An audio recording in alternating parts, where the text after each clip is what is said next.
So why do I think that the UFC will always struggle with fighter pay? Now, when I say struggle, I mean the fighters will struggle with the pay from the UFC, meaning they won't get like a huge amount of money for especially the up and coming fighters or the people who are signed on first contracts.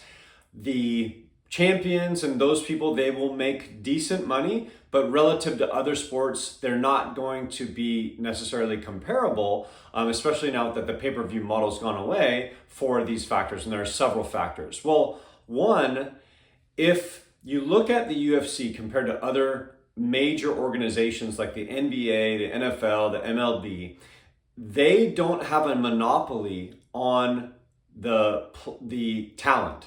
So what do I mean by that? Is the UFC is a sport of MMA. It involves in the sport of MMA. There are many other MMA promotions.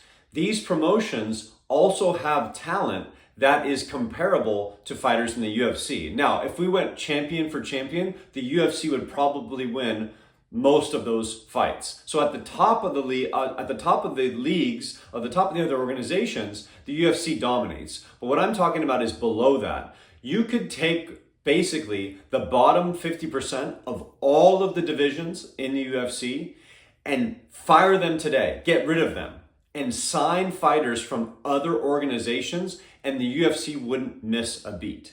So what significance does this have in regard to fighter pay? Well, with someone like that plays in the NBA, they are such a rare commodity because they are the elite of basketball players.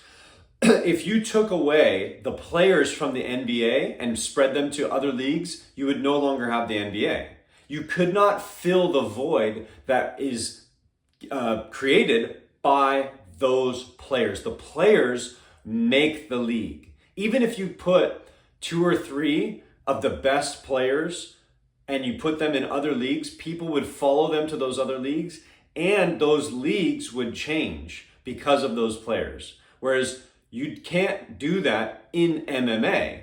You've seen guys like Demetrius Johnson go to other organizations, and it doesn't necessarily bring a lot of eyeballs. The UFC has a brand that is dependent not on the fighters, but on the brand itself. So, that being said, when the fighters come to the negotiation table, they don't have as much behind them as an NBA player does. Think about it.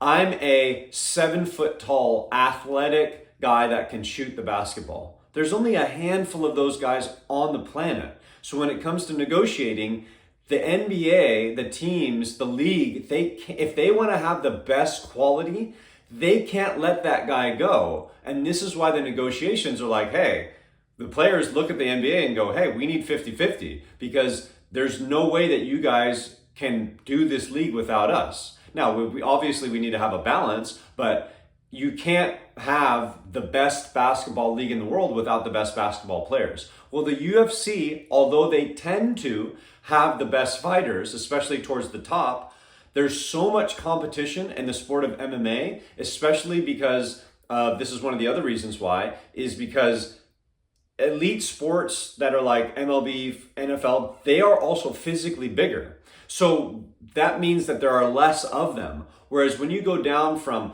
185 to 170, 155, 145, when you have a bunch of weight classes where people are regular size people, you have a lot more competition for those spots. It's not like I said, the 7-footer, right? There's only so many of those guys. And then how many of those guys are athletic and how many of those guys can play the sport of basketball? It's just not that many. Whereas there's a ton of guys who are willing to train and get punched in the face at 155 pounds. This is why there's so much competition at the 155 pound division. So when it comes to those fighters, if you're sitting at the negotiation table and you're saying, I want more money, and you're one of, 155, 170, 145, they can look at you and go, if you don't really mean that much to them because you're not a champion or you're not one of these elite guys, or in their case, super popular on social media, you're going to get people to watch the fights because of your charisma or your personality or because of what have you. If you don't have any of that, they're going to be like, take a hike. Why would we pay you so much money when I could go and grab not necessarily a guy off the street, but think about it. You've heard stories of guys they've never fought before in their life. They played another sport, or they were athletic, or they did some things. They got in street fights, and then all of a sudden they go into a gym and they do it for fun, and then they get a fight, and then all of a sudden 3, 4, 5, 6 fights later, they're in the UFC. You've never heard of a guy who has played recreational basketball until he's 22, 21, didn't go to college and play, he didn't go to overseas and play, and then he trained for a couple years, and at 25 he's in the NBA. It's never happened. They've been being groomed since they were 12, 13 years old into colleges, into the NBA with sponsorships and all these things. With mixed martial arts, you don't have as much of that, number one, because of the different sizes of people, but number two, look at the risk involved. So that's another aspect that goes into it. If I am this really talented athletic person, no matter what my size or height is, why would I choose a sport that's main objective is to hurt someone? So that means that if I lose, I'm going to get hurt. I'm going to get punched in the face. I'm going to get arm barred. I'm going to get knee barred. I'm going to get choked out. That risk of damage, if I have another option, I am most likely going to take another option. Unless if I just really love that sport or that, martial art, right? Even if I really love, let's just say I have 5 options. Even if I really love mixed martial arts and I love that, if I have the same money, but I have less risk, it would be a very hard decision for me to make if I wanted to. I don't think it would be that hard of a decision. It would be hard in the sense of, hey, I really love this thing. I don't really want to do this other thing, so I'm going to do it anyways. I'm going to do it because it's less risk. But the risk side of things, it's a big emphasis. And I think for a lot of people, they'd say, what do you mean? Why would I risk myself, brain damage, body damage, just to basically guarantee that damage by going to mixed martial arts when I could have more risk? Like I said, there's risk of injuries in other sports, but that's not the name of the game. If I'm going to get paid equally, why would I choose the more risky option? Unless, of course, like I said, it's something that you really love. But even then, you might say, I can do that in my recreational time, right? Or I can watch the sport. I can do it when I retire for fun versus doing it for a living and having this guarantee of these damaging things that end up happening. So I look at that and I go, that means that less people are going to choose that if they have the talent to be able to go on to other sports. So what does that mean? That means the talent drops down when you come to mixed martial arts. The athletic ability drops down because if I do have that athletic ability, I'm going to choose another sport because there's less risk. So now that comes into play of picking some guy off the street. If the talent level, the bar for talent isn't like the NBA, it's not like the MLB, it's not like the NFL. If it's lower, that means that I can get people who haven't had a ton of experience in the sport, train them up, and then all of a sudden they're in the biggest promotions in the world. So that's why the UFC has so much more bargaining power when it comes to sitting at the table with the fighters, because the fighters, they are kind of not, I don't want to say they don't have many options, but the reason why they're fighting isn't because they turn down 4 or 5 other opportunities in other sports or in other areas. They did it because they needed some money, or they said, hey, this is one option that I have. Okay, I'm good at it, but I'm not good at anything else. And so when UFC says, hey, we're only going to pay you this much, and you don't have other options, you're going to take that money.